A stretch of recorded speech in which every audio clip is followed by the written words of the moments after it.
In Super Bowl VI, the Dallas Cowboys sought redemption for their Super Bowl V loss as the Miami Dolphins looked to gain respect throughout the NFL. With two strong defenses and running games, it also promised to be painful and punishing. While it appeared that both sides would be dishing it out, the game proved to be a Lone Star affair.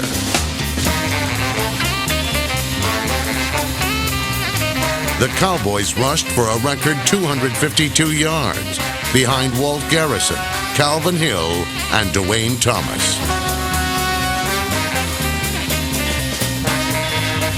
Dallas linebacker Chuck Howley reprised his Super Bowl V role as a turnover machine by intercepting a pass and recovering a fumble as the Cowboys thwarted every Dolphin opportunity. This time, the most valuable player was not Howley, but quarterback Roger Staubach, who threw two 7-yard touchdowns, giving Dallas more than enough points for the victory.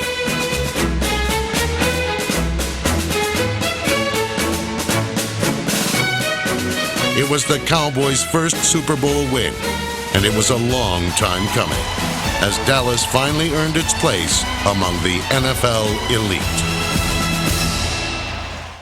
Oh, gosh, the mood in the locker room after Super Bowl VI in New Orleans was, I imagine a little bit like the everyday mood in the city morgue.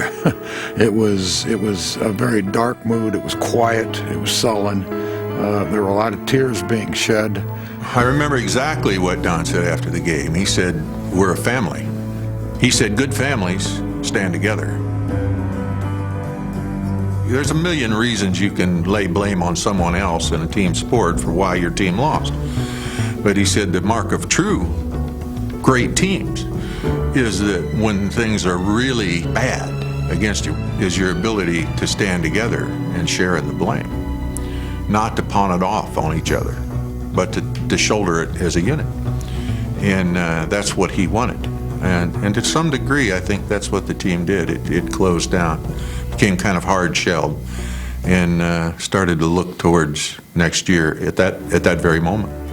When we got to New Orleans, prior to Super Bowl VI, I mean, from the time we stepped off the bus, it was just a rolling party, and we were enjoying that town. We were enjoying the moment.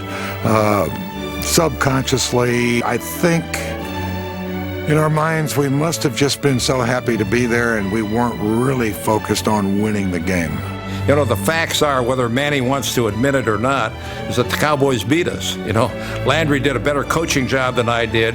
Their players did a better job playing than our players did. And that's how you determine winning and losing. It's hard for a first-year team going to the Super Bowl to a first-year participant in a Super Bowl to not get caught up in the fanfare, because the media simply won't let you be.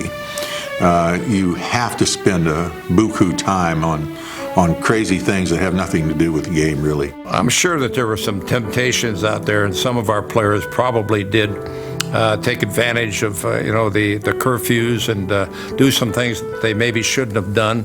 But I also think that the Cowboys were exposed to the same temptations and probably did some of the same things.